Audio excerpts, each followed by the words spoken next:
Hello and welcome to the Build with Baer workshop. My name is Baer. I'm here to build model kits. I am back in New York, proper setup. I got the green screen going. I got my backdrop. I'm gonna build some Lego. It's gonna be fun. I'm gonna throw the emotes in the chat to thank Lastbrook. Now we're gonna hang out for a few more minutes than normal. That's Lastbrook. I shouldn't take this away from you. 23 months. Thank you for your continued support. It's almost 2 years. Thank you for using your Twitch Prime coin with me. I appreciate it very much. Um, yeah. So it is currently later than normal. It's 10 p.m. Eastern time. I'm hoping West Coast folks like the late start. I don't know what to tell you, but it may take a couple minutes for people to trickle in. Maybe some folks would have started watching at 9 p.m. but found other things to do tonight. I know there's other people streaming. There's always someone else streaming, but there's some other stuff going on. So maybe tonight's going to be a little light. That's okay. Thank you for joining me. As I said, we'll wait a couple minutes before we start getting into the build portion. I'm happy to be back. I contemplated playing something yesterday. Um, but like some kind of game. But instead, my voice was kind of shot, and I just gave it some time to relax and do some other work. So that was good. Uh, because of like distractions, and we did the sticker thing on last Wednesday. We've been working on this server van for a while. And so tonight we're going to finish. We're going to do the roof of the server van. I'll take a photograph of it. Then we will break it apart piece by piece, null everything again. And then we got two more versions of this kit to build because it's a 3-in-1 kit, which is awesome. So we still have to do the next thing we'll do is we'll do the beach, the lifeguard tower. I'm excited to put that together. That's fun. And then after that, and the little buggy. And then after that, we will finish off by doing the kind of like this vehicle here. I don't know what to call it, but this roadster or whatever. And that'll fit well in the box that this came with. Hello, Ultron. Happy to have you here. Welcome, welcome. As I said, we're going to give it a few more minutes, see if folks want to join us. And since many of you here are already subscribers, you don't need to know this. But it's September. It's September. Ooh, I am really pale. Let's see if I can. Or whatever. Maybe I'm just gonna be really pale in this video. Whatever. It's September. Now that means a couple things. First and foremost, it means if you've never been a subscriber here, and paid, if you've never been a paid subscriber, you can get this month, your first month, $2.50 instead of $5, half off. If you were gifted a sub and you convert that sub, that's half off. If you go from Prime to paid, half off. If you gift someone a sub, that's $5. Can't do anything about that. If you go to Bits and go to Cheers and you cheer with the Subway emote, I get an extra 10% or something like that, or an extra something or other, and then you might get a special emote. That's still like the 20 whatever. So once again, it's September. If you've never subscribed, first time subscriber with cash money, half off. Converting Prime or gift, half off. Gifting someone, still $5, but they can convert that gift if they wanted to. We'll wait for a few more folks to join us, but there's some people here tonight. I appreciate that. It is my first stream back, and despite the fact that I did stream 2 times while I was away, you always lose a little momentum when you go away for a bit. That's why I streamed. That's why I brought my gear with me to stream for the Airbnb. I know that bigger streamers, when they take time off, they lose a lot of subscribers and a lot of viewership. I don't necessarily have that because I don't stream every night. I stream 3 nights a week building plus 1 bonus generally. Not going to do a bonus this week. That'll hurt a little bit because I won't stream 4 times. But that's okay. Doesn't look like we lost subscribers. Mainly, I would say, Ultron just cheered 100. Subway, 100 plus 10. Yeah, so if you cheer, you get a plus there. So that's awesome. And then you see that Subway emote there. So it's Subway. Yeah, there are rules. You can look up all that. I can't look up the cheer rules because here's a fun thing: you can't cheer yourself. I guess you could earn cheer by watching video like ads and then cheer yourself. They didn't want you to do that. Makes sense. They don't want you to do that. But you can cheer other people, which is fun. Um, yeah, we're gonna work on this Lego set. I'm excited to knock this one out. I'm excited to be back into building. I've got stuff to talk about. We can talk about some. I made the decision. So I made this decision. Um, Cheer fresh, says Asmo. Hi, Asmo. Happy to have you here. Um, I made this decision that uh, if I hadn't caught up on an anime, I was just going to watch 2 episodes when the next episodes come out. So even though I'm not caught up on Dr. Stone or um, Is It Wrong to Try to Pick Up Girls in a Dungeon, I'm going to just catch up on that tomorrow. I'm going to have a lot of anime to watch before Saturday. But that's okay, because it's anime and I like it. And then later, I will talk about anime that I did watch. Because everybody, I watched some anime, and we're going to talk about it. And it's pretty good. Some of it's not. Some of it's weird. And I don't know what to think about it. But some of it's good. Anyway, let's go to the overhead, because we got to get to it. Um, and the break, the pause for the cause, which I will take at 11 p.m. And I have to remind myself, 11's not me being done. 11's me taking a break because of everything and starting late. I apologize for starting late, but I, uh, I booked a gig yesterday that was for today that was very simple, and it finished up at 9 o'clock. But it's one of those things where like I can't really turn down money. And I especially can't turn down money for doing very little. And I will admit, I did very little to earn some money. Ozone is here. Oh, what's up, buddy? How you doing, man? Hey, Pat. Hope your PAX was fun. PAX was very fun. Thank you very much. Happy to have you here in chat. Happy everybody's here in chat, of course. We're going on the roof of our server van, and then we will break down the server van and then build it back up because it's a Lego 3-in-1, and that's the thing. So we'll put the server van aside while we work on the roof here. All right, great.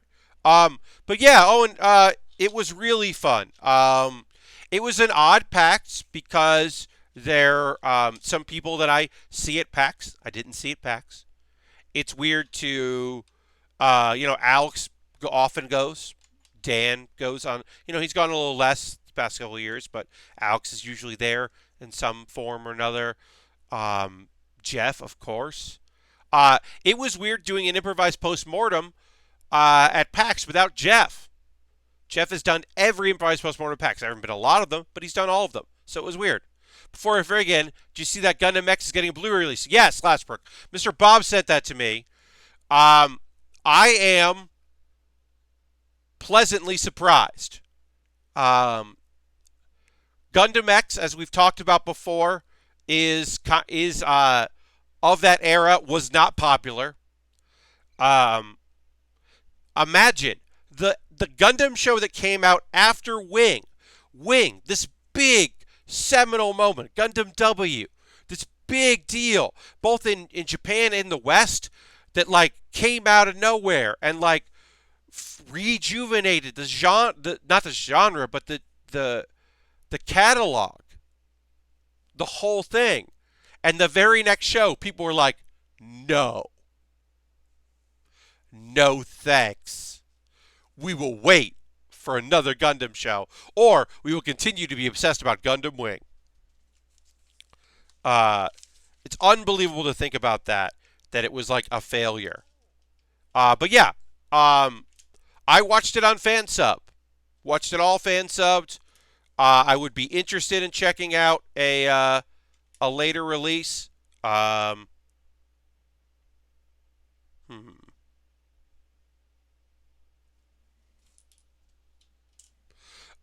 So I'm gonna put a thing out there, folks.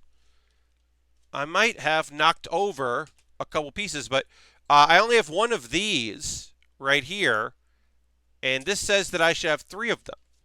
So I might have used them somewhere, or I might have... I don't think I knocked them over because I haven't seen them on the floor. This is a weird thing where I should have them. It seems like they had a weird vibe with so many usual faces not being there. I wonder if it was just a one-year deal or if West will be like this more often. Look, I don't know. I think that East Coast will probably continue to send people to PAX East because it's the time of the year. It's pre E3, so it makes sense. I think that most like all the Polygon people were just there for like an overnight. That's all they could do is get one night. Yeah, I am missing 2 pieces that should go here on the roof. I don't know where those are. As we know, Lego doesn't send missing pieces, so this is on me. But we'll build around it. Hopefully, whatever it goes here, which we'll find out soon, that's a weird thing. I probably knocked them to the ground. I will see if I can find them. Hopefully, I will not need all 3. That's the interesting thing about the 3-in-1s is I won't necessarily need them all for both of their kits. But that's very weird that I can't find these. I must have just knocked them to the floor or something. But that's very strange. I can't imagine I used them for something else because I don't know what I would have used. I don't know why I would have gotten the color wrong. That's very weird. Okay. But yeah, I feel like PAX West might be a tough sell now. As game sites continue to grow, or not to grow, but like age. Like, if you have a new site, it makes sense to see if you have people. Oh, Crazy Like Fox just resubscribed. Says, hello, chat. That's 2 months. Thank you very much. Let's throw the Bear Cave emote, Lego emote, and say thank you. I hate when you get to a step and the piece vanish, especially if the carpet floor. Yeah, so I have a wooden floor. But the thing is that, like, I've had this kit out for so long. I've been working on this kit for so long. Pardon me as I just kind of look around. That it's totally possible I knocked them to the floor and just can't find them. And it's not the end of the world, certainly, because it's just 2 pieces on the roof. I can find them somewhere. I've got Legos. I can rebuild it if I need to. But Crazy Like Fox, thank you very much for the resub. So hopefully it won't too big a deal, but it does happen. But overall, I did enjoy PAX. It was odd to not have some people there. Some people were there like, look, I don't know if like, hopefully you'll see some Polygon folks going up for panels at East because it's not too far. Hopefully Waypoint folks will figure out East because it'll be early in the year and they can justify it. I don't know. I mean, now that it's part of a Waypoint, or Waypoint is part of Vice, and now Vice Gaming, I should say. It's not. It was always part of Vice, but now it's like integrated even more. I don't know. Maybe it won't. Maybe they'll be done. I can't tell you. I'd like to see more of the people I'm friends with at PAX. And of course, there were a ton of people I know there, right? A ton of folks that I know and love were at PAX, and it was great to see them. So I can't complain too much because I did see a lot of people that I really like.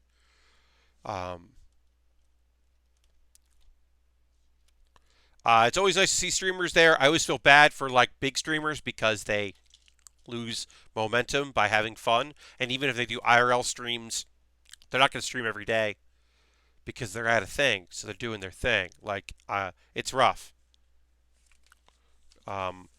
If this ever blossomed more than it is, I would have to think about like travel. It'd be really weird. I'm not expecting it to.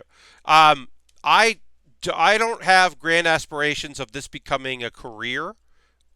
This is still a thing that I love doing and will continue to do as long as I can. I really enjoy building. Look, do I have aspirations of someday becoming partner? Not really. I think I would have to change what this stream is pretty dramatically to start chasing the average of 75 views per stream. Like, I have to really, I think, fundamentally change what I do here in order to do that, and I'm not interested in doing that. Like, I'm interested in bettering the channel, bettering myself, growing what we do. I'll definitely be at Easton Unplugged, obviously, coming up. Yeah, like I'll be at Unplugged probably. Now, I don't know if I'm going to be there all weekend.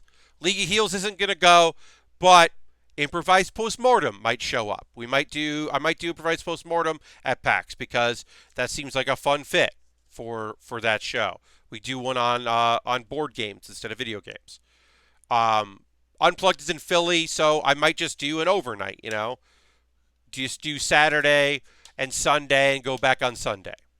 That might just be what I am doing, which would make sense for me instead of going down on Thursday and making a weekend of it. I don't know. I haven't, fully decided about Unplugged because my life is kind of like in a weird place, as everyone is pretty aware, financially, I should say, specifically, that I'm like, I don't know. I can't really plan on December. And I don't want to like book myself on a bunch of people's panels and book myself in a bunch of panels if I can't do them. So I haven't like fully committed to Unplugged. But I'll be at East. And I imagine there'll be a League of Heels at East. Because it'll been a long time since we did one, and you gotta, right? We'll see, though. Alright, so this is supposed to go on a thing that stands up there, so we'll just put it there anyway. It won't be the same, but we'll just do it. Because the piece is missing. 2 pieces. Now, I will find them at some point. We need a PAX Central for us Midwesterners. I know. When they announced PAX Unplugged, it, to me, made a lot of sense to do a board game focused PAX because tabletop has become such an important part of a lot of people's PAXs. And I really thought that was going to be Chicago. I really thought that was going to be somewhere in the middle of the country, and did not think it would be Philly. But apparently, Philadelphia really wanted a PAX, so I don't know. I haven't heard anything about the Tall Tales panel. How'd it go? It went really well. It was an odd show. Eric Canis, our video producer, put together a lot of weird video stuff, and we aired it. And then there was some performance, some appearances, and the crowd was hyped for it. It's an odd thing to do a panel that screens a bunch of short videos with bits in between. I like the idea, but it did have an odd vibe to it. And Eric filmed the whole thing. It will go up online at some point. So we will see that in the future. So please look forward to that. But it was fun to do, fun to be a part of that. It's like a clip show or sitcom.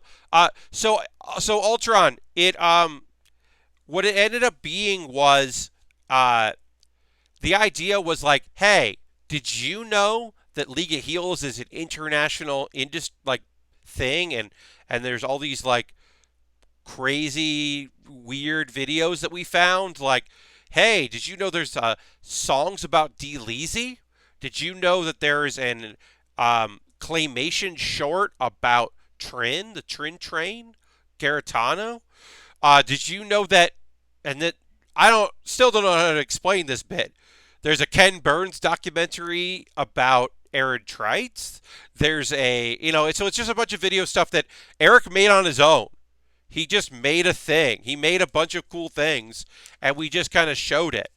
And then we had Abby Russell was like our audience surrogate, and we'd ask Abby for her thoughts, and then Eric and I hosted it, and it was a lot of fun. It was a fun panel.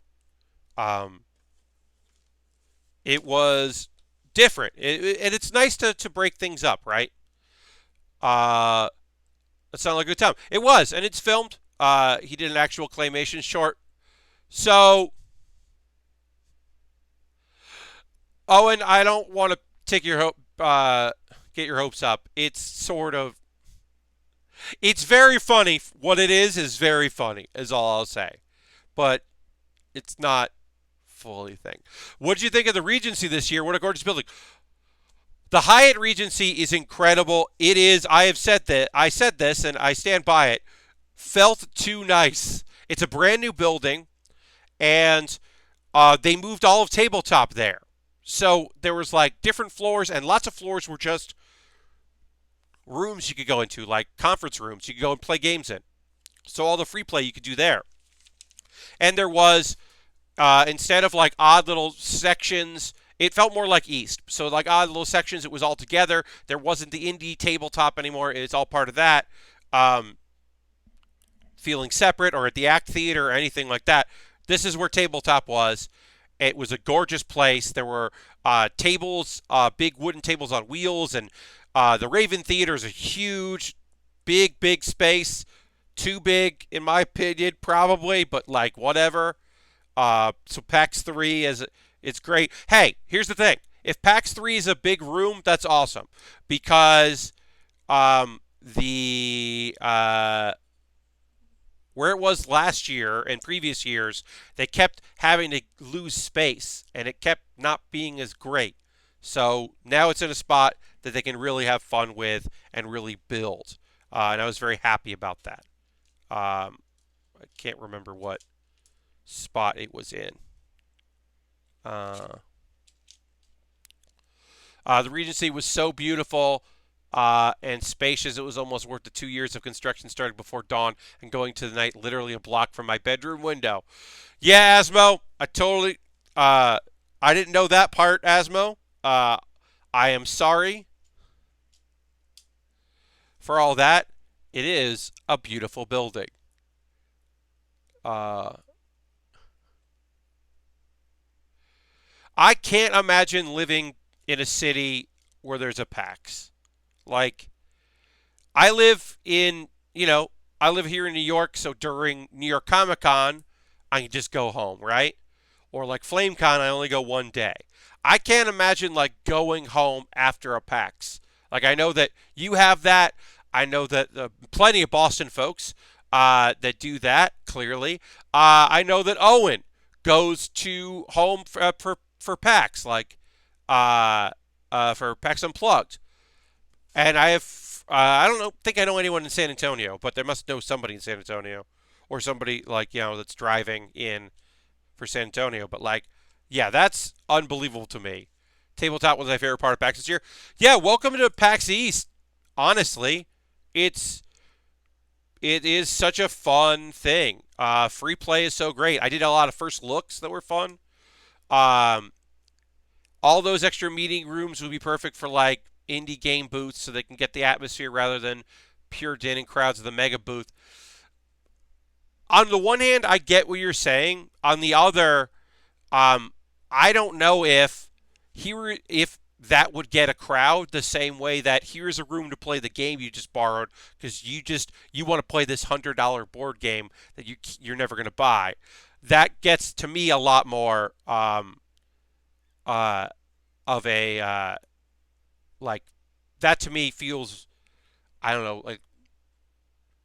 like more of a pull than here is a demo, because like sometimes what's that? I can't remember the name of the hotel, but there's a hotel that used to do panels in there, and this year it was a lot of VR stuff. And no, I don't know anyone that went there. Like, I remember when Disney was doing a thing at one of the hotels, and they were like, yeah, we have not seen people. People leave panels and kind of look in and keep going. So, sleeping in your own bed for a PAX is mind-blowing. Highly recommend it. That does sound rad, Ozone. Going home after my day at PAX is the best, and if panel is streaming, screw that noise of standing in line and sitting in a ballroom 50 minutes and get pizza and have beer during the panel. Yeah, I mean, look, sometimes you miss out on some stuff. Like 404ing it, I will fully admit the video version of it is not as good as the live version.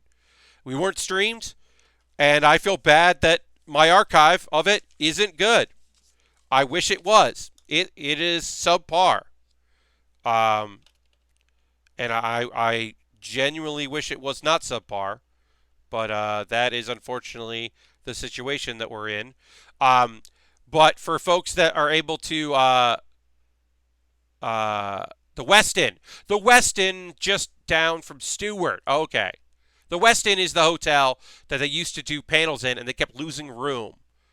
Uh, for the VR area, yeah, they kept losing space. So eventually, luckily the Regency opened up.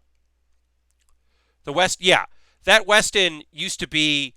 That's where we did a panel. That's where we did a League of Heels. We had to turn away a lot of people because we ended up in a room that like eventually they had to like lose space. They had to lose like in it due to like you know deals and whatever.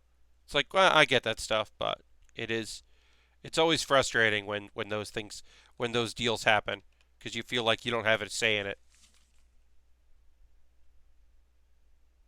And you can't have a say in it. It's always a bummer. Uh, but yeah, Asmo. I mean, I said that for Improvised Postmortem, I think. Uh, that if you're able to watch, if you're at PAX and you're watching from your hotel room, or in your case, your place, uh, um, yeah, I totally get that. If you're like, I don't feel like waiting in line.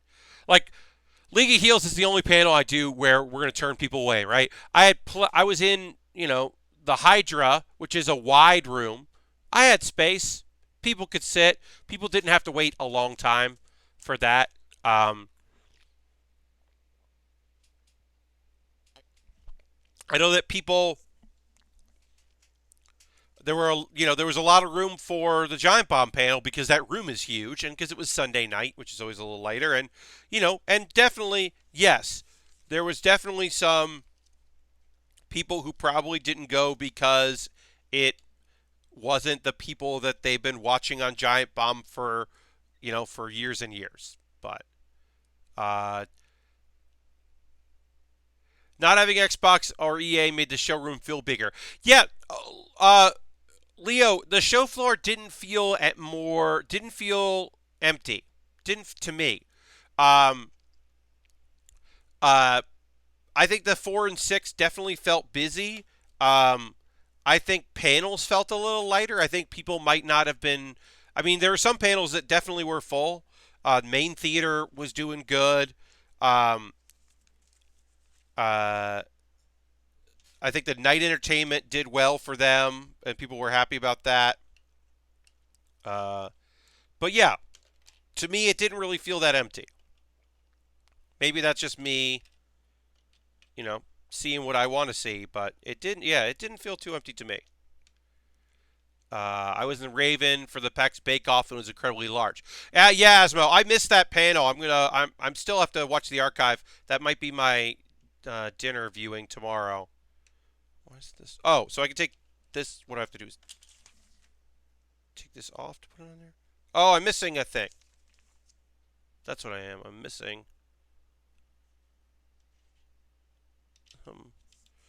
I gotta go back here because apparently I missed a step or two. I did. I missed this.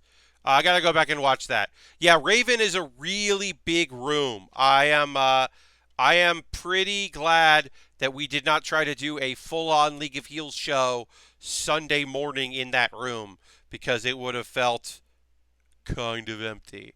And since I already did an empty show last year, at Unplugged, not at East. East was a great crowd. East also we were on the main stage and still did well for that time. So I'm always gonna be happy about that. But like, you know. All right. So this goes on here. We got some extra pieces, which will most likely be in for the other parts of the kit. But that's the roof, and that's our surfer van. Our surfer van is done. You can see I'm going to show you the angles here. This pops open here. It doesn't pop open when you have the roof on. That seems like a mistake.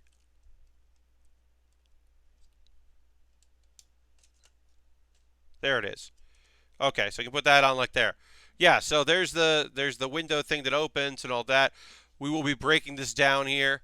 I was in a weird headspace, but the expo halls, especially 4, felt packed most places. There were pockets, um, uh, but the floor didn't seem lighter than the previous years. Yeah, not my opinion. Like obviously, like yeah, there were some glaring holes, and it'll be interesting to see if, to me, PAX West or PAX East next year is going to be early. I can't tell you the weekend because that's not for me to tell you. But I can tell you that it will be earlier. It'll be on the early side of the month window it normally is. Um, and I have just I'm I don't think it'll be too early. I still think people will show up. Are those blue boxes on top coolers? So the Ultron, there's no soda in here. I don't know what these are supposed to be. I feel like they're coolers. I feel like this is like a bunch of nonsense here. This is probably like supposed to be like a receiver, like a solar panel array, maybe. I don't know what all these are supposed to be. It's a surfer van, so I assume there's some van life happening in here. But I gotta take a photo of this. I'm gonna take a photo of this, and then we'll break it down. Uh, Deck chairs. Oh, that makes sense. Yeah, they're like traveling deck chairs and like on the roof. They're packed up on the roof.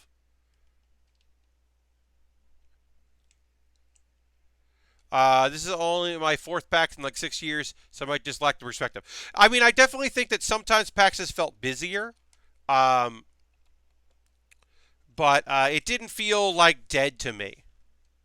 And I know that, like Bandland seemed to be going pretty good. All right, so let me take a photo of this, and then we will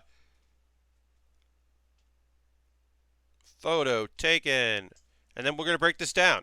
Yeah, I don't know. It felt good to me. I think the crowd felt good.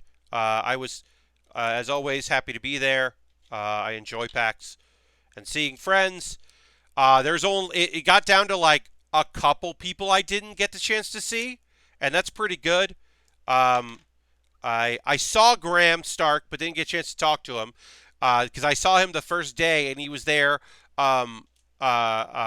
with his wife and child, and they were she was a Pokemon, and they were Pokemon trainers, and it was adorable. And I'm sure there's photos if you go to Graham Stark's Twitter account. I'm sure that there are photos he either took or retweeted, and they were great. But I was like, oh, and then also he was coming up to the Bandland booth and immediately swarmed because fans, not which I get. So I didn't get a chance to talk to Graham, and he's one of only a couple people that were there that I didn't get to see. I didn't get to see Johnny. Johnny Vinyaki was there apparently, um, and but like probably working, probably doing stuff. Respect, you know, got to be a company boy. Can't come to the fun, goof 'em up stuff because he's a Nintendo guy now, so he's got to rep it. Got to lock stuff down, delete some stuff, pretend like things didn't happen that clearly happens. Got to do a little bit of business. But I was hoping I could see him, and bummed I didn't get to. All right, so we've come to a point now where I have a piece here. You can see this. I'll do this. Here we go. You can see I've got a small little circle and a big one, and that's going to be hard to separate, but I should be able to separate it like this. If I put it on another piece, I theoretically, nope, if I put pressure on it, nope, that didn't work. Okay, let's try this way. Nope, that didn't work either. All right, now I'm going to try the wedge. See if I can wedge it. And wedging works. Great. I love you, Brick Separator. Mwah. You are the best. I got a sketch of the Triforce from Gary Wood's daughter. It's incredibly adorable. That rules. Yeah. Yeah, I got to see Gary on Monday. Gary and I have never met. We've chatted online, a little bit, internet, whatever. Wasn't expecting anything from him, but it was nice to say hi. He liked my old games shirt because I was wearing the Giant Bomb old game shirt, uh, which is indeed a fantastic piece of clothing.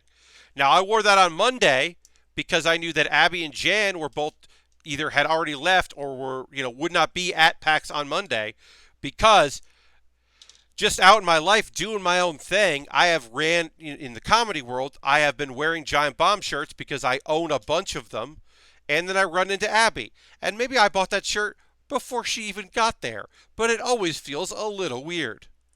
In the same way that I bought at PAX East, I bought a uh, Loading Ready Run shirt for their wrestling podcast, which I very much enjoy, that I wore on the flight back to New York because it's a good shirt and I really like it.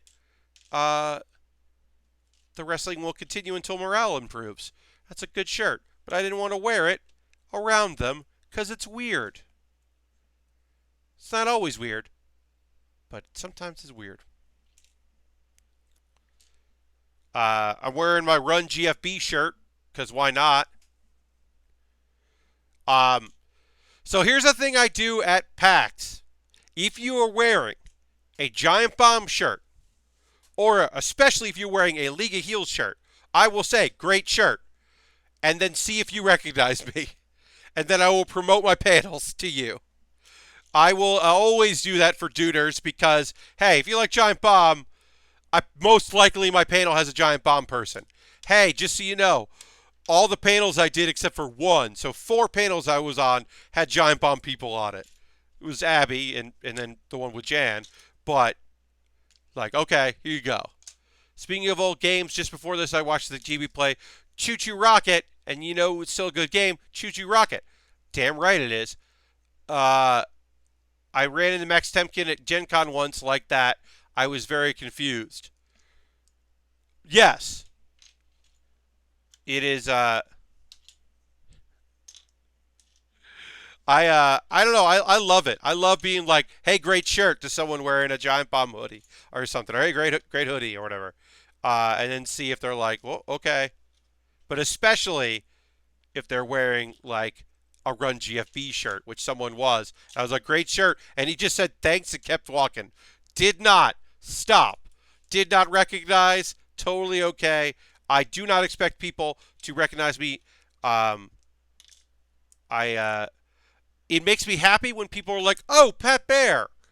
But I don't expect the larger Giant Bomb community to recognize me because I do very specialized things in as a friend of the show. So I don't expect it. Needed the shades. Yes, I did bring the shades. I had my I had too much stuff on Saturday, so I did the panel for the first time. I did League of Heels as an announcer without a sports jacket or a suit jacket, and I felt weird about that, but whatever. Speaking of dressing up, Ozone asked how was doing the Giant Bomb panel. It was pretty great that Jan was automatically disqualified from your segment. I love that Jan was like, "Hey, I can't do this," because I knew that Jan would. I assumed that Jan knows about Gundam, maybe not super amount, but I know he knows Gundam. I did not know that he was Coneybear in a production of 25th annual Putnam Counting Spelling Bee. I had no idea because I only talked to Abby about the show. So, to be fair, you've never actually been in Run GFB. No. They have their own off-brown pack. Yes, they have Casey. So, I have never been in GFB. No. Uh, um, but the Giant Bomb panel was a blast. The archive is up. I think Abby was... Here's the thing. I don't know why Abby was confused that Putnam Counting Spelling Bee was a play. It's fine that she doesn't know it's a play, but she was acting like I didn't explain what the segment was to her in emails, which I did. Also, I have a joke that I didn't say on stage, but I'll say to you that the next one, Jan said the next one I should do is You're in Town or, and then whatever. Um, I said, I should have said You're in Town or Utena. There's our anime there. Which would have been very hard, as I don't remember the names of most of the characters in Utena. But honestly, as a Gundam fan, I feel like a lot of those picks would have gotten me. I mean, Lastbrook, I mean, that's the whole point of the this or that, right? Like, Coneybear is one of the weirder names for Putnam. Just the same way that it's to me like Chip, like a nickname. That like you're supposed to be a little hard.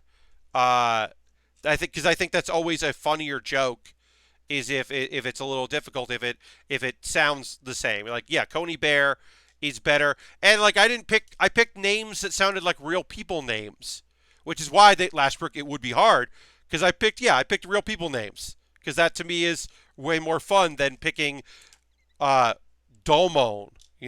Like, no, that's probably not it. Domon is probably the name of a pilot. Duo Maxwell is probably the name of a Gundam pilot. Although it could have been. I technically secretly run GFB when I changed the graphics one year. Yes, you were definitely contracted.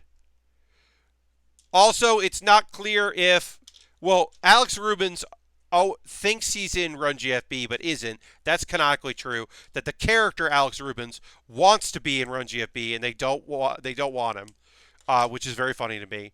That they said he had a bootleg shirt, and then canonically, Brian is either in Run GFB or was hired by Run GFB. We were not sure if he was hired or is in league with them. In league with the League of Heels. But yeah, I had a blast doing the Giant Bomb panel. I was so glad that Abby invited me. Look, I'll be honest with you. Between y'all and this being recorded and going out for posterity, I would have been a little annoyed if they hadn't asked me, the comedian who performs things and is a friend of the site who was there and doing panels. I would have enjoyed the show as an audience member, certainly, but it would have felt a little weird. I mean, Grace is incredible. I'm so glad people get to know how unbelievably funny she is. And Lang did Lang. Lang was Lang. Great jabroni. That was a thing that happened. It was an experience. All right, so we're just nulling this because we've got more to do with this kit. And I'm not being precious about it. I'm just doing it by color. I'm obviously not going to break anything like that obviously. But I'm just kind of breaking this apart, taking it completely apart because we got to build it up again. Obviously, these 3-in-1 kits are kind of fun for me because there's a lot to do with it. I did just drop a piece, but that's okay. I found it. Ugh. Magic, indeed. And I'll be straight with you, folks. Lang did not respond to anything except the Great Jabroni before the show started. When he came in, he was the Great Jabroni. He wanted to reinforce the character because he didn't want. I think. I don't know for sure. I think he didn't want someone to accidentally call him Dave, and ruin the bit. But it was awesome having Lang up there doing his thing and being fun.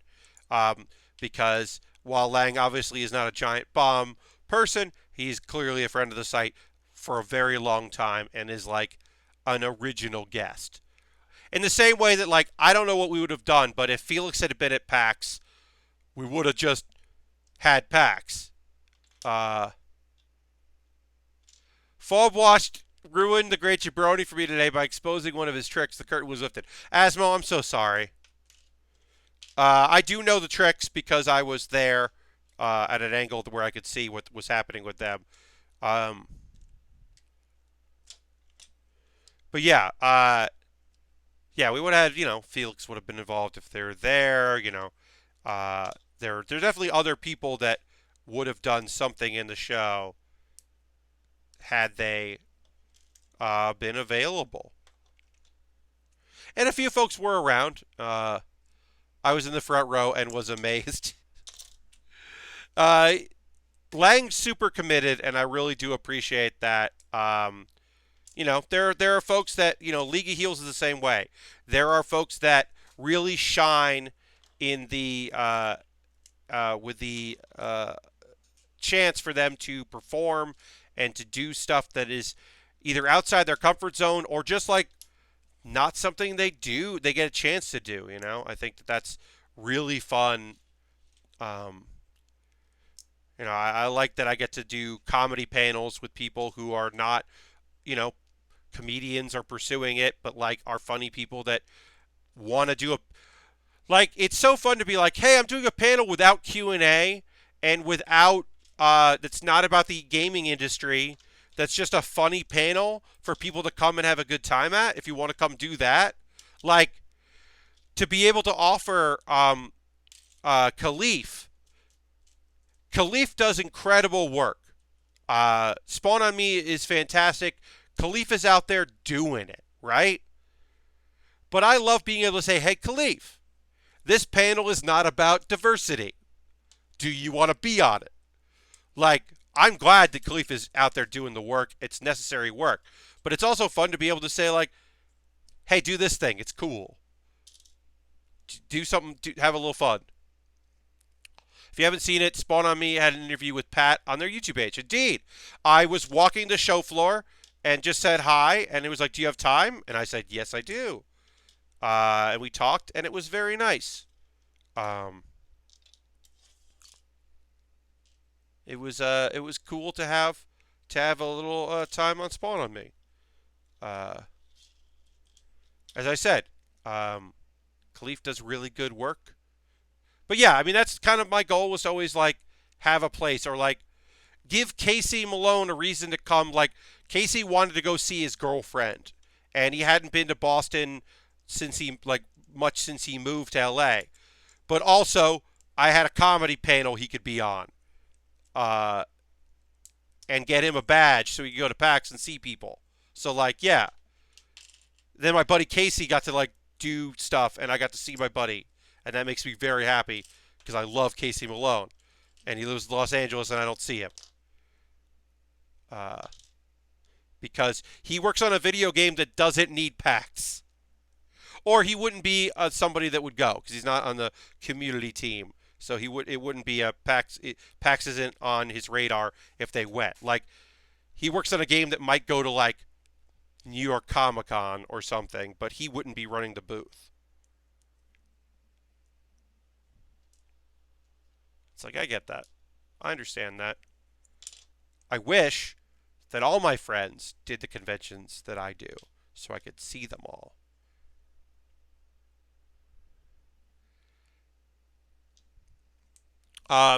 The thing I like about all those GB adjacent panels is they feel like friends and family getting together and shooting this shit. Yeah, I mean, that's the kind of the goal, right? Like, the ever increasing League of Heels has the beautiful thing about that. League of Heels is, one, a chance to get a bunch of people together, and two, a chance to introduce you to your new favorite people. And that's kind of what I try to do with Improvised Postmortem. Like, I heard from a lot of people that, maybe know the double clicks exist. They don't really know anything about the double clicks, but Laser was on my PAX East panel, and I heard a lot of people be like, Laser seems great. I don't know anything about them. I've never listened to the double clicks. Like, even people that have played Lasers and Feelings, the table tire, the role playing game thing, loosely based on the song Lasers and Feelings, don't know them, but it's great. I get what you're saying, but I would legitimately be interested in a game design and free-to-play type panel. Yeah. And you know what? I bet those exist. I love... Look, industry panels have their place. I was on a networking panel, and I feel bad for... I got a bunch... I think I got more followers from my networking panel than I did from any other panels that I was on, which is not good because I want to pull people in for my comedy panels. Although I did get a bunch of followers today on Twitch, which I think probably comes from Giant Bomb posting the panel. That probably is why. But people are following me for like advice about getting into games. Like, oh no, oh no, no, no, no. Uh, Seeing a ton of these people who love the Rumble. Yeah, my hope is that like yeah, in the same way, maybe now you'll check out Frog Detective, which is fucking great. Uh, because Grace seems awesome. Or uh, Kate Stark. I know a bunch of people that started seeing Kate um,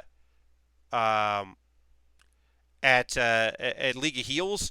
I mean, she's already got such a dedicated following, but like people were like, and then a few people were like, "Oh, I know Kate. I didn't know she still streamed. I knew her from like Loading Ready Run," which that's the other thing. I really want to start doing more stuff with those fine people because they're all really nice. Or like people that are just like into Chris Straub because Chris Straub, Mr. Kayfabe, is so fucking fun. So I didn't play a lot of games. My game of the show is Samurai Gun 2 because I played it twice. And hey, just so you know, Samurai Gun 2 is really fucking good. But I didn't play a lot. I played Tetris on an original Game Boy in the Red Bull zone where they had Tetris and a few other things. But yeah, Samurai Gun 2 was my thing. I don't get a chance to play a lot at PAX. Untitled Goose Game still rules. Untitled Goose Game is weird to see played, is weird to play on a giant monitor, which I played it on. That game is great. Uh, so if you're just going recyclable, first of all, hi recyclable, happy to have you here. I gotta drink a little water. But hi, welcome. I didn't lose my voice this show because I didn't have to yell as much. But I did catch my. I have a cold or my allergies. It's not a pox, but it's not great. But it's definitely not a pox, so I'm happy with that. So I just don't have a lot of time. Like, I would like to. Also, a lot of my convention time is catching up with people, right? So Monday, I played Samurai Gun 2 again. It was the second time. But I played it because Danny was walking around trying stuff, and I wanted to spend time with Danny. I didn't seek it out. Um, I played a game with some friends that they basically it was a first look, and they were like, "Hey, don't tweet about this." So I'm respecting that request. Um, but it was a tabletop game that seemed kind of cool, that maybe had a few too many rules. But it was one of those games that has like a lot of rules and but like is fast paced, so you're not supposed to do everything. Uh, I wanted to play Spiritfarer, but I had a line that was like 30-minute demo for like a 30-minute demo. Okay, yeah. That's a lot. That's a lot to ask. A 30-minute demo is a lot of time commitment to wait in line. I joke about people waiting in line for Bungie merchandise, but like if that's your PAX, that's your PAX. Like if that's how you want to enjoy PAX, please enjoy PAX. I hope you're having a great time. Uh, I do joke about that, but I am genuine in my appreciation of people finding the thing they want to do at PAX and doing it, even if it is silly, a little silly to me, to wait in line a really long time to buy merchandise. I got a Tetris pin for playing Tetris that's very cool, and I will wear. I went to the Indie Mega Booth, got a brochure with a game and devs' names on it, and dipped out to look them up later. Asmo, the Indie Mega Booth is busy, and people are constantly moving, and it's hard to stand and look at a thing because they crammed everything in there on purpose because it's the only way some of those devs are going. Like Mini Booth, the Mini Booth is impossible to have the time to see things. So that's okay. That's okay. I hope like that's totally fine and reasonable. I often will reach out to people I know in the mega booth later that run the mega booth and go, "Hey, what games should I check? What games were great at West that I should check out. Point me at them. Uh, but yeah, I mean, I do that because like it's hard to move around in there. Uh, I think that was a smart move, but I played so much cool stuff in Mega Booth I still be bad. Nah, I mean, look, it's just a lot of stuff. It's hard.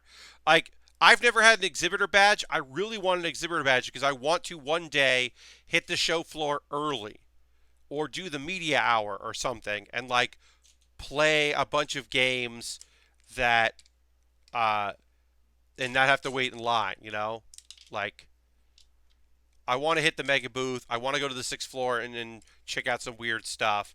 But I've never had an exhibitor badge, so I've never been able to do that, which is fine.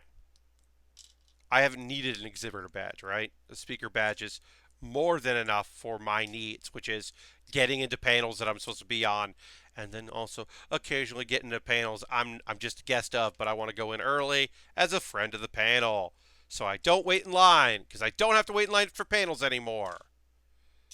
Uh, because on Monday I went to my Airbnb and watched the Retronauts panels from my Airbnb. I did want to see Drucker, but I live in the same city as Drucker. I'll find Drucker. But I wanted to watch those, and I was like, I know Drucker. I don't know which one he's on. I don't know if he's on both. I don't want to, like, I could text him, but, like, I don't know Bob at all, and I don't know Jer. I mean, I met Jeremy. I've sat next to Jeremy at events. Uh, I went to a wedding that Jeremy was at. We have a lot of mutuals, but I don't know Jeremy Parrish well enough to be like busting into his panel. But I also didn't want to wait. I don't want to wait for panels. That ain't cool. I'm going to leave the wheels on these because that's when I do the buggy eventually, I'll use them. I am going to have to do a sweep to try to find those two pieces or get an equivalent, which I probably have somewhere.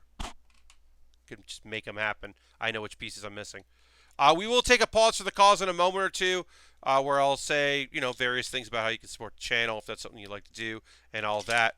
We are nolling completely down to bare essentials here. Haha, get it? Unintentional pun. We're just nolling by color, and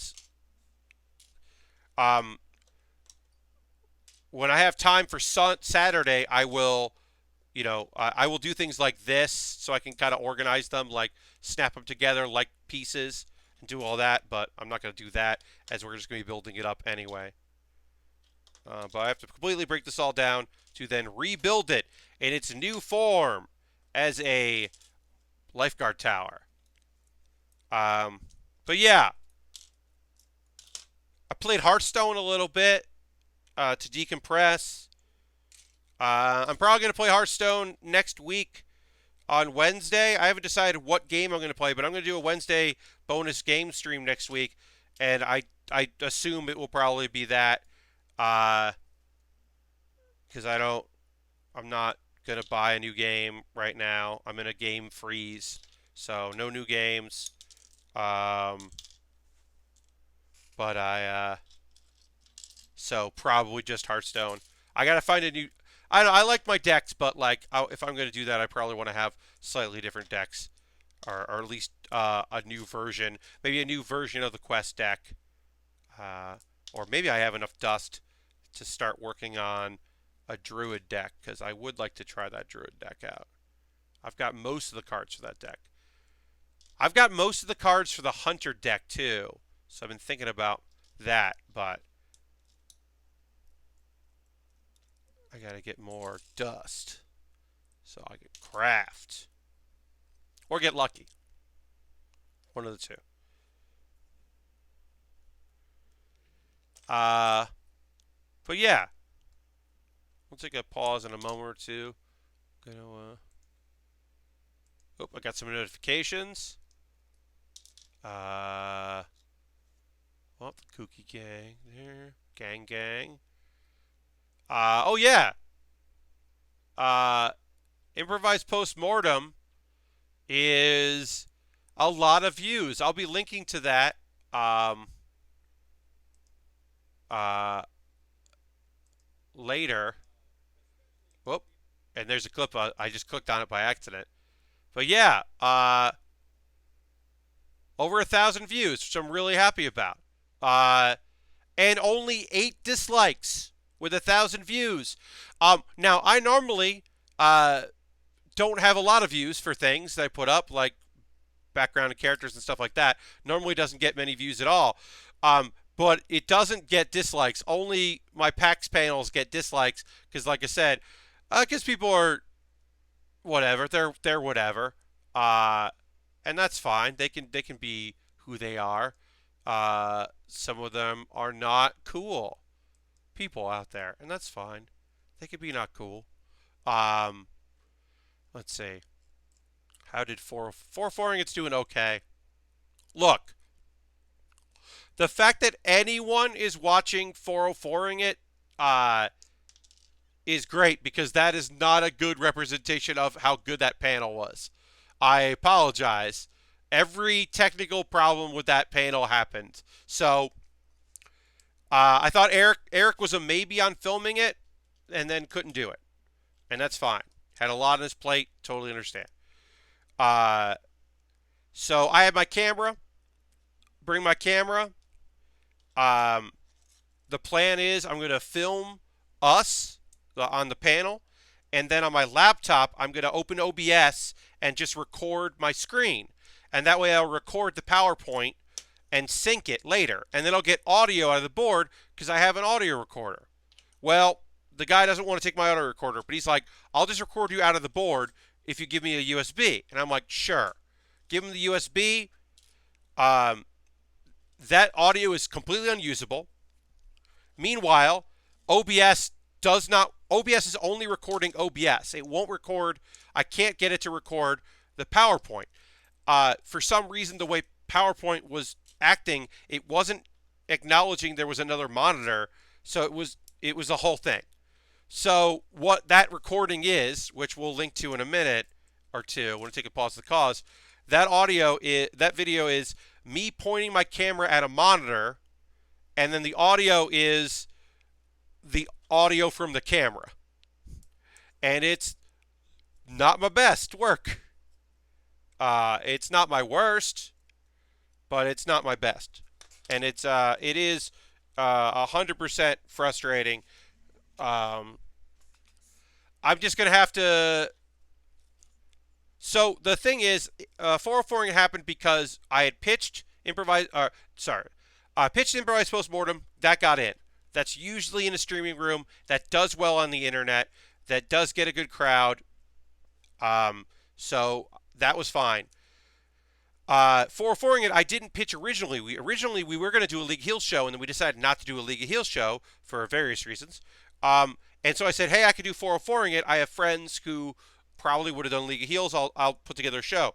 And that was after the submissions were already in, and it kind of got lost a little bit. And then I was like, hey, I still want to do 404ing it. And they were like, yes, we definitely want to do that. It won't be in a streaming room. And I should have tried to fight a little harder because I didn't fight at all. I just said, okay. But now I would like to say, hey, if there's any way to make that happen, I definitely would have tried a little harder because I do think that show should be in there. And then for my own benefit, having it streamed means there's a recording. It might not be good because there was a PAX East that was very bad. The recording turned out not great. The live thing, and luckily I had it filmed. I mean, the real thing is have the money to pay Eric, book him in advance, don't wait and see, is the real answer. If Eric's coming to your show, like Eric did, he filmed No Clips panel, and he filmed the Super Giant panel, which is cool. And he does a great job. He does all the League of Heels stuff, and does incredibly cool shit. That I'm always very appreciative of Eric and his work, and he does really good work. Um, so yeah, if you're ever paneling at a PAX, I recommend Eric. I gotta get these pieces out here, and I'm gonna use this to poke them out, which I should have been using the whole time because it's very easy. Just goes in like that, and boom, out you go. All right, let's take a pause for the cause. For folks that are new, if you're new here watching the stream, what does that mean? It just means I'm going to tell you ways you can support the channel if you'd like. First and foremost, if you are currently a subscriber, let's throw that bear cave emote out there. Eric is top tier guy. You're totally right. If you're currently a subscriber, you can throw the bear cave, the Lego, the scythe if you're a tier 2. Let the people know. It is September, which means if you are a first-time subscriber using Cash Money, Solf is here. Hi, Solf. Use Cash Money. It's 50% off. If you are a gifted sub, you can convert that gift into a full-time sub, the $5 paid, for half off. If you are Prime and you want to switch from Prime to a paid, half off. If you want to gift someone a sub, that's still $5. But if they convert it into their own and they want to continue the gift and keep becoming a subscriber, that's 50% off. That's for new subscribers. September. Also, bits and coins are always appreciated. If you cheer, look at the cheer emotes for the submarine sandwich, the sub from Subway. If you cheer with that, there's bonus, and that bonus goes directly to me. Thanks, Subway. We are taking a pause for the cause. We will get to building and continue building soon, but I did want to take a moment to just go through ways. My Patreon. There's an exclusives that happen. $5 patrons get stuff in advance. That's a thing that you can do if that's something you like to do. If you want to see, I shot video. I did a vlog of PAX West, and that's going to be up a day before for Patreon than for my $5, $10 than for anybody else. $10 patrons are going to be able to vote on what I build after this. I have another Lego 301, or I have a Batman thing. Those are the things that are on deck, unless something comes from my wish list, in which case I'll build that sooner. And you're like, wait, Pat, you have an Amazon wish list. You linked it in the chat, and you put it in the show description on YouTube for folks that are watching on YouTube. Hi, YouTube. What do you got there that really piques your interest? Well, if you buy something on my wish list, it comes to me. I'll build it before I build anything else. So if you're thinking that you would like to see me build the Thousand Sunny, or the Going Merry from One Piece. The Going Merry's on sale. It's down to 20%, which is, or $20. It's down 15%. That's not, there's a bunch of stuff. There's a little tiny kits up top that are very inexpensive. There's more expensive kits. I'd like to build that Go Tanks. That would be fun. I put the death sites all back in there because I would love to build death sites. Those are expensive kits, so, I understand. But yeah, that's a huge way to support the stream, but that's something you'd like to do. All of that is optional. You watching is the best thing. Being a viewer, telling your friends, hitting that follow button if you haven't already so you know when I go live. You get that notification. That's huge for me. Also, you could go to USA Gundam Store. If you're like, Pat, I would love to buy you a model kit, but I do not want to use Amazon. Do you have a P.O. box? No. But you could go to USA Gundam Store and buy me a gift card. And then you could DM me or with the code from that gift card. Or whisper me here on Twitch. And then I'll go and I'll buy something on USA Gundam Store with the money you send me. Because it's a gift card. That's an alternative to Amazon. I also have a coffee. And then also, I'm actually just going to type this out. Streamlabs.com/PatBaer is another way to support, which I never really include. That's a direct donations through here, and it'll pop up. I'm going to include that now. I don't normally include that. And then, as I said, bits and coins. There is a way to make that get me a higher percentage. Look into it. And that way you get a Subway thing. It's a thing. and you get a new emote. It's cool. Links. My Discord, Build Bear community. If you want to be in, oh, look, this is a very nice chat. If you want to be part of a very nice Discord, join that Discord. It's cool. Um, and then also, Background and Characters. Background and Characters is an ongoing show I do with my green screen. The one I put up yesterday is one of my favorites. It is me talking to a turtle, and is like me as a character talking to a turtle and a school of fish. It is very silly, and I really think it's good. Improvised Postmortem, here's the link to that in case you missed that. Um, uh, please watch Improvised Postmortem. A lot of people are. It's a good one. It is one of my favorites. And then 404ing it. I did the best I could with 404ing it. The panel was great. The archive is not great. Also, I should say, Improvised Postmortem. A thing about Improvised Postmortem is that they didn't almost at all switch to the slides with the names of the games. So if you really want to see the names of the games, the best course of action is to follow along. If you go to the YouTube link, you will find a link to my Google Drive. I put the PowerPoint up, so you can follow along that way and spoil it.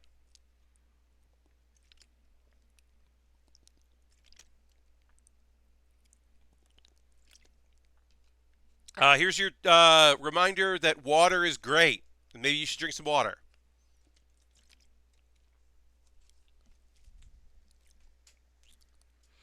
Oh, all right. I talked a lot there. Sorry. Now I'm going to keep talking while I build this cool lifeguard tower. So I'm going to build a lifeguard tower, and I'm also going to talk about some anime. Let's get into it. It's anime time. Time to talk about anime. Let's go through it. I have got already had 3 leaders today so far. Well, dirty, that's a lot and good. You talking to that turtle triggered my Google Home earlier. What? That's very weird. Also, evening pad chat. Hello and welcome. We are going to midnight Eastern tonight because I started an hour late. I had a gig. Okay, I'll talk about anime. Let me talk about this gig real quick. This is the shit that I look for and I'm excited about. So, it is the theater that I work at part-time. I'm there 2 nights a week. It's fun. Somebody rented the space for a video shoot. And my name is on the list of people that they can hire to unlock the place and turn on the lights and run tech for your rehearsal or your if you need a tech person. So they wanted lights for lighting. Excuse me, sorry, for this video. Got my water's coming back up.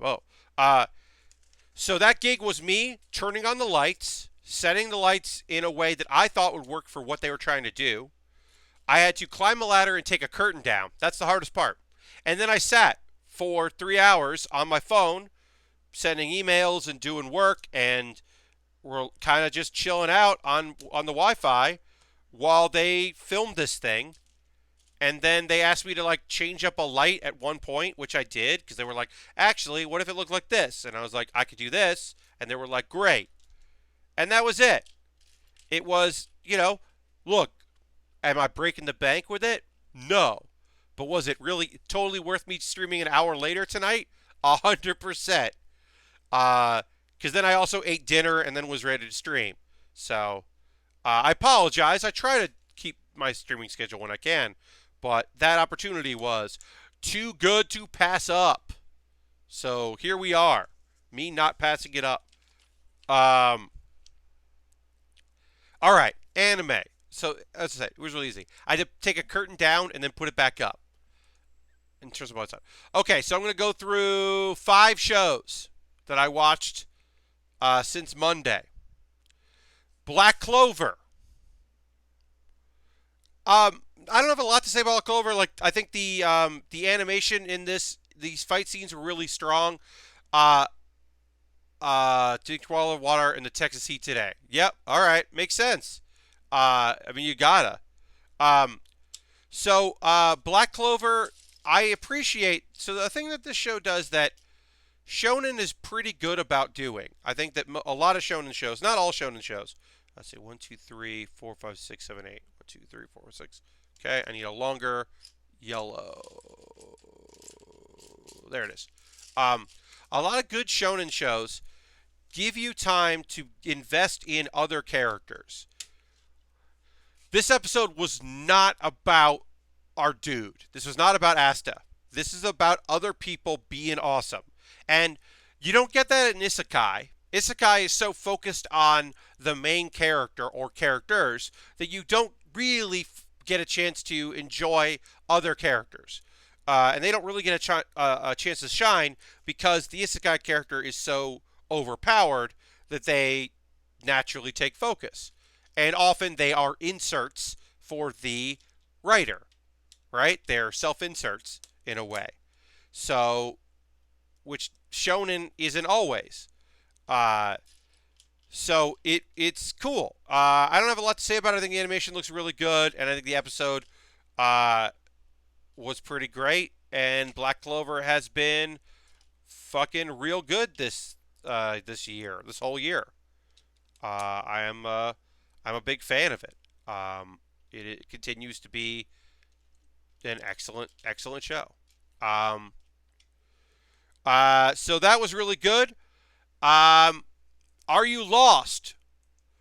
This was a fun episode. This was like it is great because it wasn't a bait and switch, but it was a set you up to then have an interesting payoff. It had a very interesting payoff. So, Are You Lost is like, it's 12-minute episodes. It's kind of cheeky and fun and interesting survival story. And there were a lot of highs and a lot of like character growth. There's some definite character growth. And you're like, oh, cool. This person is like taking responsibility and trying to be more and trying to like grow.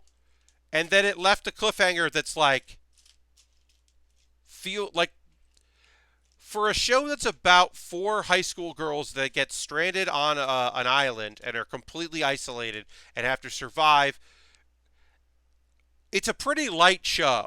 It's a pretty like the fact that one of them is a survival expert, and one of them is like a smart, studious person, and one of them is like strong but kind of whatever, and then one's like a prima donna who's like never really had to do a lot in her life.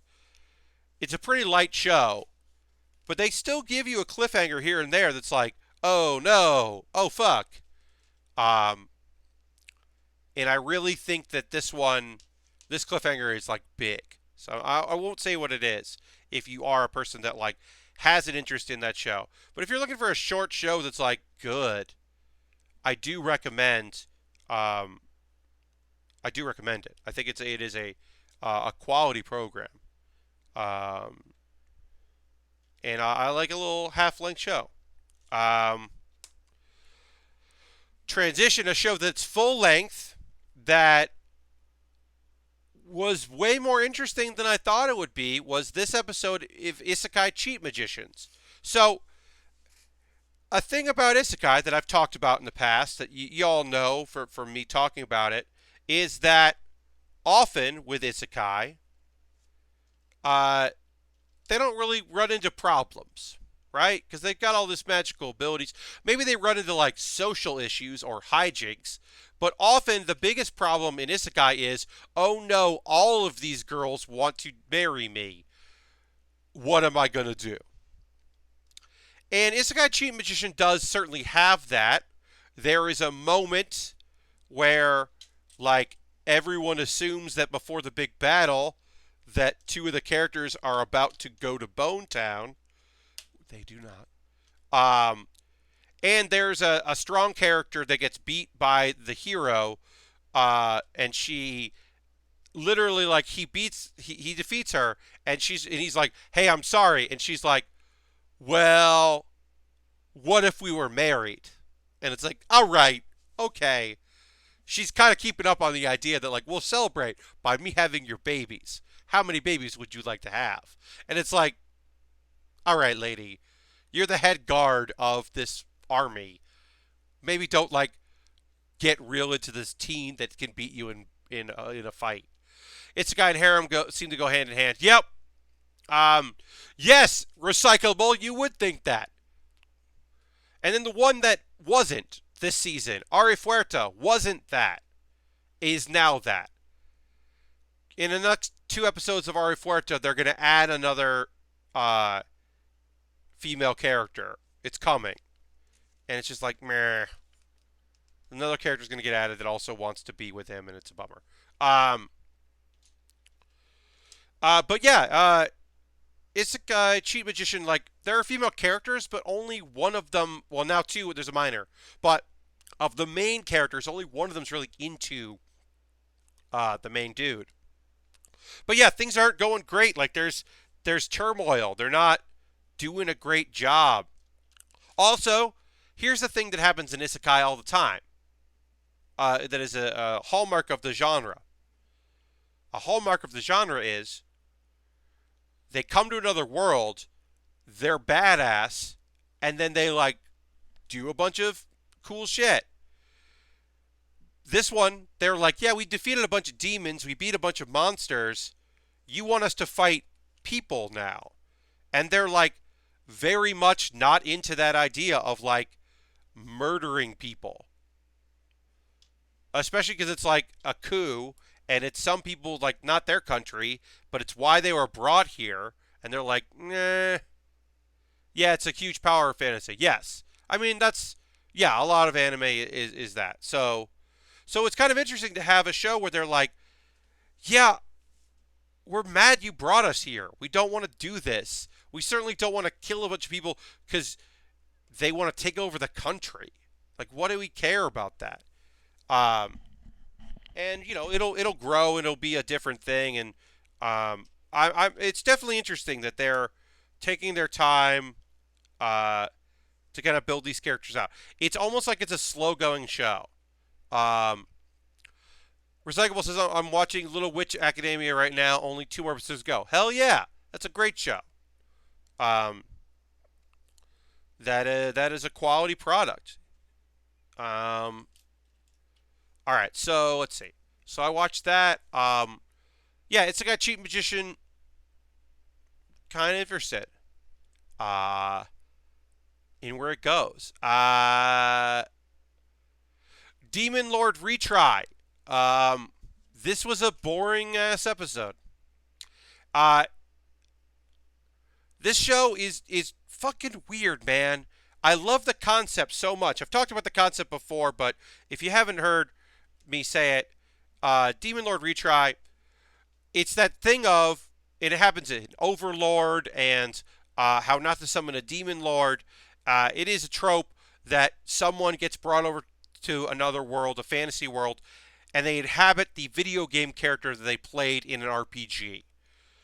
But the twist in this one was, it wasn't a fantasy RPG, it was like a action MMO. It was more like Grand Theft Auto. It really is its own separate thing. It's not Grand Theft Auto, but it's closer to Grand Theft Auto than it is Skyrim, right? So that's kind of interesting. He's playing like this mob boss. He's got like, he summons some NPCs, and we see the differences with the NPCs, and it's like kind of interesting. This episode, nothing fucking happens. Not even the hint of some bullshit's gonna happen. Like they say, like next episode's some bullshit, but they don't even like, not, they don't say that, but like they imply that action is gonna happen, but they don't even like take the time to set that up.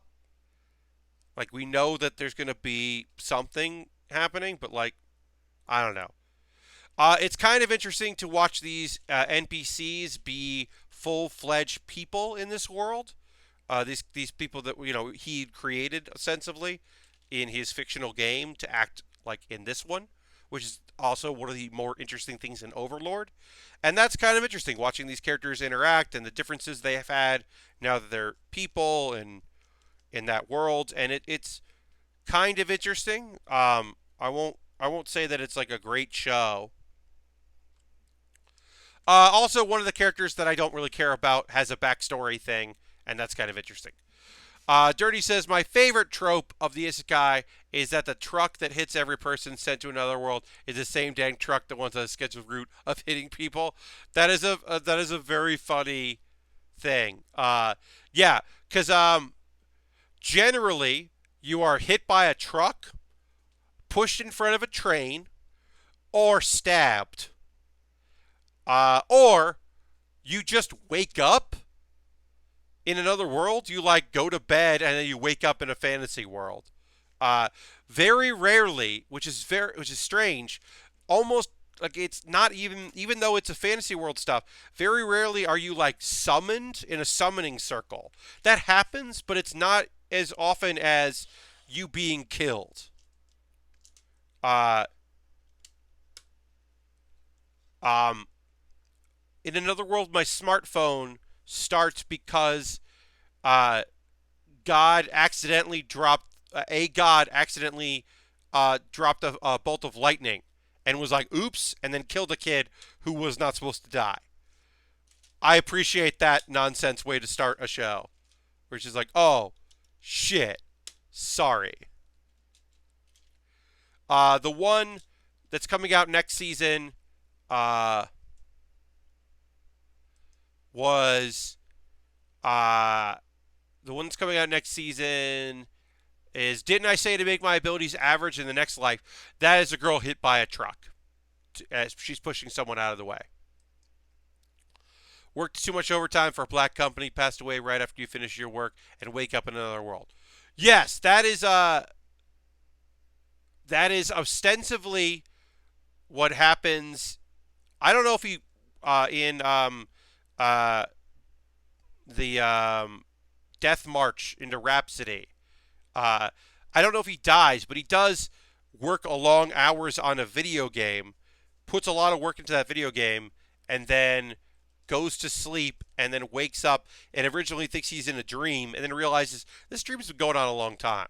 Uh, One of the things about that show, which I loved, was it starts with showing him like working on a game, and the game he's working on like two games, which is his fantasy thing is like an amalgamation of the two. So he's working on the game and he's doing things and he's working on a team and he's doing this whole thing. Um, and it's very funny because I remember there being a lot of comments on the first episode on Crunchyroll, and I don't normally read Crunchyroll comments. Believe me, it's the internet. But I did check that out, and I remember like the top comment for that first episode was, "I wish he had stayed in the world. I'd like to watch a show about people making video games."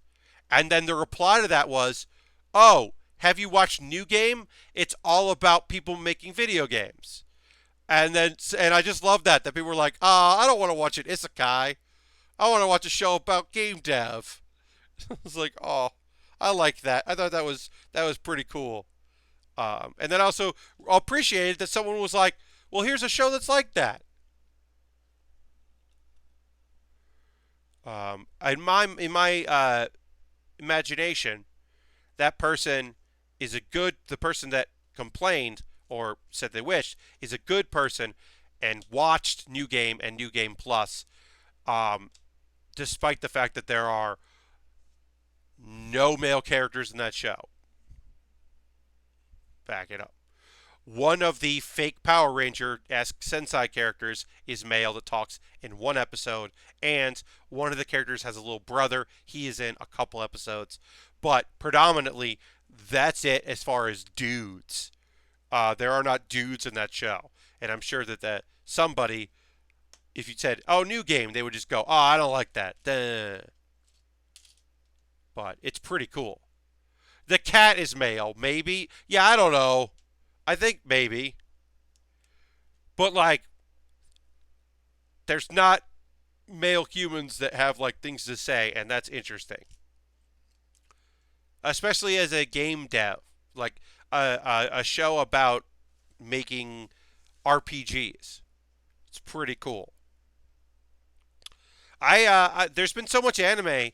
I've been I haven't been waiting for a slow season, but there hasn't been a slow season, and I don't think next season's going to be slow either. But I've been kind of waiting for a chance to like go back to my favorites and do a deep rewatch. But like I have, even with all my free time right now, there's so many shows. Like I still need to get caught up on Given, and I need to get caught up. I am caught up on Demon Slayer, but like I gotta keep up on that show. Like there's a bunch of stuff that I really need to watch that I haven't had time to like. The other day I did watch a couple random episodes of Flying Witch because that is one of my comfort shows. So I did tune into that because it does that is such a great show. But yeah, I haven't like binged Laid Back Camp again. I haven't gone through New Game and New Game 2. I binged all of Dark Crystal on Tuesday. It's dope. Yeah, I don't have Netflix right now. I usually go in and out because that's a Netflix show, right? I just got Hulu. Are there any good exclusive anime for that? So, um, One Punch Man season 2 is probably still an exclusive because I don't think it has. So I don't think One Punch Man season 2 is incredible. It's not as good as the first season. Right now, the exclusives, yeah, that are pretty good are Aria Fuerte, which Aria Fuerte. If you want to watch Aria Fuerte, stop watching it when the bunny girl shows up, because at this point, I do not really like the show. But up until that point, I liked the show quite a bit. I just don't like where it's going. Um, so maybe don't continue with it. But yeah, One Punch Man season 2, I really like it. Um, that was all I was watching last season on there. There's probably a few other. That might be the only place to watch Persona, the first Persona series, which is a good anime. Persona 4, not 5. 5 is okay, but the Persona 4 anime is solid, and I think that's on Hulu. I know that's on Hulu, because I think Golden is still on Crunchyroll, but I think Funimation has the dub, so Hulu has the sub of Persona 4, the anime, which is a solid show. There's a very good two-parter uh, that basically covers a lot of the minor characters in the thing, like the old lady and the nurse and the stepmom that's trying to deal with her son and the nerdy guy that doesn't have friends. Like a lot of and the mysterious fox. It's a beautiful double length episode about all that. That's pretty dang fun. Oh no! Oh no! Where'd it go? I dropped a piece and I need it. I need that piece. I am a bit of a. I'll say this right now, folks. I'm a bit of a Butterfingers tonight. I'm gonna see. Yeah, I'm gonna find that piece later because I don't immediately see it. But right now, I'll just do this. But yeah, I have dropped several pieces on the floor tonight. Not great. It might be because we had a late start, so maybe I'm tired. So the last show that I watched that I should talk about is if it's for my daughter, I'd even defeat a demon lord. I don't know. Copcraft I didn't like. I started watching it and got turned off. I have not watched the Astra Lost in Space show. I have heard no one talking about that show. Like none of my friends, none of the people that I follow that talk about anime. I don't know anyone who's watching it, so I don't have anything to comment on that. But yeah, I did not like Copcraft, the first 3 episodes. So because I tried to binge it, and I was like, nope, not into it. While listening to tonight's anime chat, I managed to finish one of the new Hitman escalations with a silent assassin on all 3 levels. I love the bank level. Bank level's great. I'm glad you had fun with that escalation. Thanks for staying in chat while you did it. So if it's for my daughter, I'd even defeat a demon lord. This is such a weird show. Like I don't know what to make of it. Like, okay, I need to find. Where's this piece that I? Here it is. I don't know what to make of it. It's a slice of life show, but there's some action and sadness. There's some real emotions to it. But then a lot of times it's not, there's none of that, and it's just character development. And it's good. And I mostly like was interested in the premise, and then it was like a lot of action, and I was like, oh, okay, it's more of an adventure show, but it's not, because then there's times where there's, and I just don't know. It's weird. It's a weird show, but I like it. But I appreciate that, like, the main character like has moments of like remembering the bad things that happened to her, and it's not like it didn't exist. And I'm not saying like, oh, it's good that she has trauma, but it's good that they like acknowledge that it isn't going to go away just because she's got like a caretaker now that cares about her. Like, that's interesting. I don't know. I'm also like waiting for the shoe to drop because I know the manga gets bad, but I don't think the anime will get bad because they won't have time and they probably won't get a second season. I guess maybe the second season it would get not cool, but I know that like the inevitable ending of the show is apparently like a bummer, and I've heard from several people that they're like, "Oh yeah, it doesn't end strong." But right now, it's interesting. I don't know. Um, yeah, I haven't played Hitman in a while. Uh, I I've barely touched the bank level. Barely did anything in it. Um, it looks cool. I just haven't spent much time in it. I did the first time I played it because I hadn't watched a lot of people online play it. I found the bank robbers like pretty immediately, and I felt pretty cool for finding them on like like my post first death because I screwed up somewhere, I died, and then went back in, and then when I went back in, I was like, wait, what's going on over here? Who are these people? Wait, are these fucking bank robbers? Hell yeah!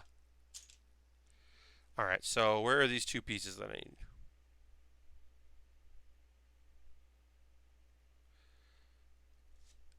One of the downsides of doing things by color is you still have to find the pieces. So I will properly know this on Saturday. The rest of the pieces that we don't build as we're compiling this together, because I don't think we're gonna finish the this set, but we will probably on Saturday wrap this up, null it down, break it down, and then build up the little car.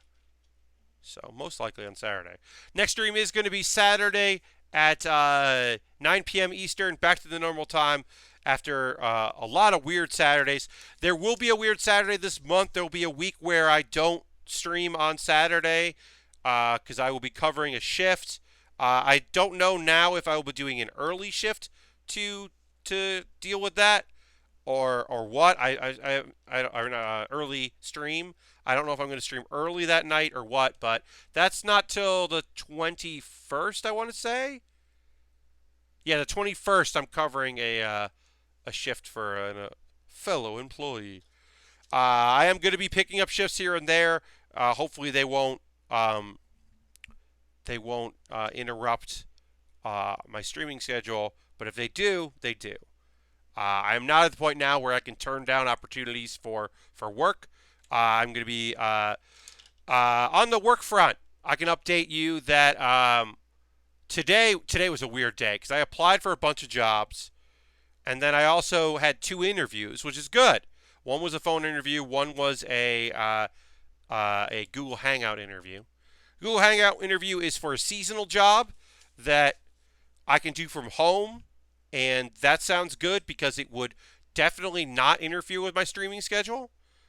Because it would be a daytime job or a morning job, and even if I ended up with the overnight shift at this customer support thing, the overnight shift would be after I was done streaming.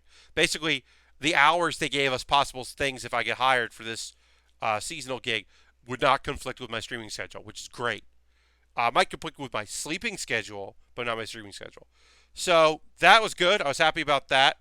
That was good news. And then the other thing I interviewed for is for a temp agency that does temp to perm hiring, or like recruiters, that also that focuses on a bunch of different fields, including technical fields. So I'm hopeful that that will lead to, at the very least, some part-time work, if not a bunch of full-time work, which would be great.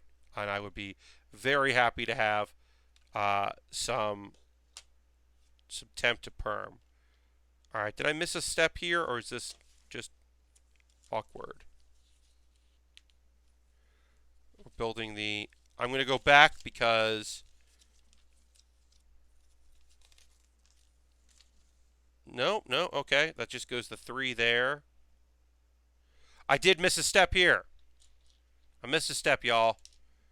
I knew that there was something off. The base of this tower needs to be taller so that this is lined up. There we go. Figured it out. But yeah, I mean, keep positive thoughts if you'd like to. You're under no obligation to, obviously, but if you got some positive thoughts for Pat Baer, here's hoping that this leads to, the goal would obviously be I get a temp to perm. I end up doing something somewhere and they find a job that fits what I want to do and things work out and I get myself a full-time job. Or at the very least, a bunch of temp stuff, which I'll take. We'll see. See what happens. But yeah, if you got some positive thoughts, throw my way. On Tuesday, I go in for a face-to-face meeting about that, and hopefully that will lead to them wanting to continue to work with me. It's very fun. The recruiters that I'm talking to, you look them up in a bunch of different places, right? Yelp and a bunch of other sites, right? Always sending good thoughts. Appreciate that, Aristofan. Also, hi, Aristofan. Happy to have you here. But you do the research, and it's very funny because like a lot of their positive feedback are people that are like, the first thing they sent me out on became permanent, or I temped with them a lot and they helped me find something. And the people that are the negative reviews are always just like, they didn't find me any work. And it's like, yeah, that makes sense that you'd be bummed about that if they didn't find you any work. And it's a thing of like, they're recruiters, so they want to, they're going to want to place me in a job, right? So I'm going to know right away if they don't think they can or if they want me to. Ultron, thank you for that positivity. Leo, thank you very much. Always positive thoughts. That's great. Thank you. I appreciate that. But, yeah. I don't know if this is going to turn, hey, this could just be whatever. I will say that the job that is seasonal will be a full-time position, and it will be customer support, and that's not a thing I ever envisioned myself doing. I thought maybe someday I would work again in retail because I have a knack for retail. I thought I might end up doing that. Maybe I would end up being a consultant in things and working behind the scenes in other ways. I did not think that I would end up in customer service, but it is a job I can do from my apartment, and it pays well, and they're basically like, hey, we're hiring you for the busy season. It is a company that is basically like, for most of the year, we have enough employees and they might not even have enough to do, and it's pretty easy.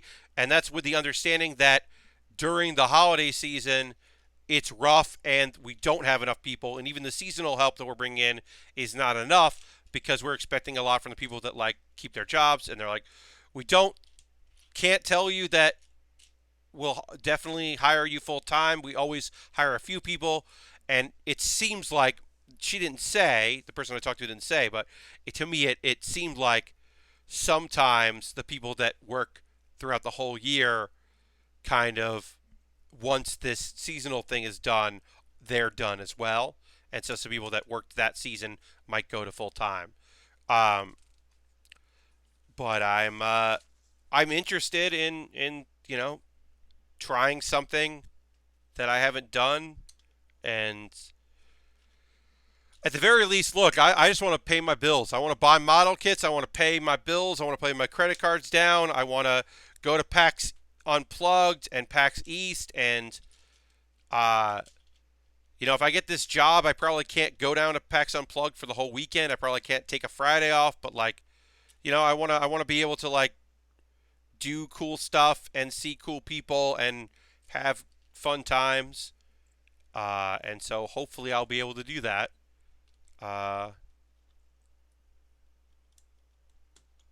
and hopefully it's one of these things.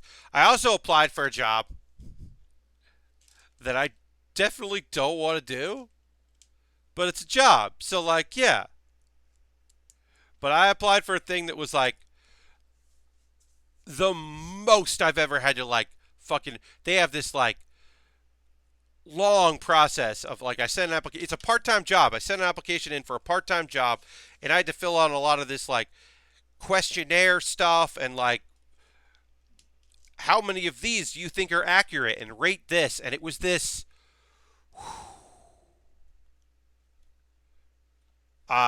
Leo says I did customer support from home for Apple a few years back. I was good at it, but they burnt me out in about 6 months. Yeah, that's it, Leo. This seasonal gig, if I get it, I might not want to go permanent with it. I might want to just have it on my resume while I hunt for other things while I'm doing it, or while I build back my savings up and pay down my credit cards and hopefully still be able to stream, but maybe not perform and maybe miss Christmas, because I'm doing this job and gotta do it and can't really do it from my parents' house or whatever. Okay, it's all right, we'll see.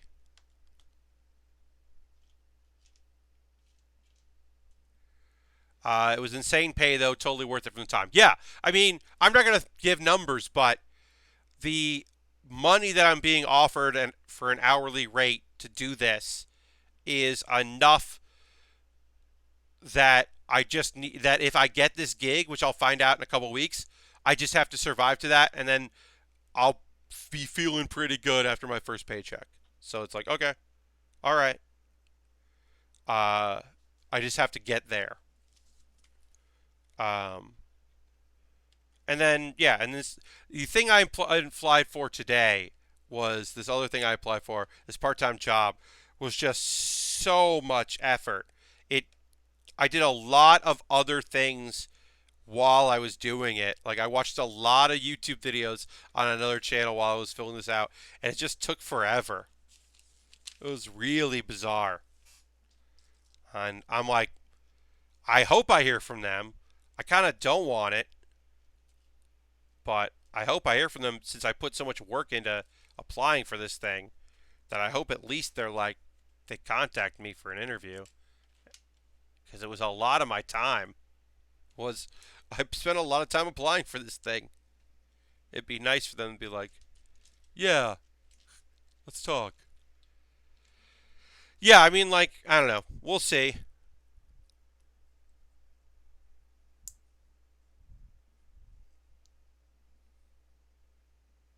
Um, I put the wrong piece on here. This is supposed to be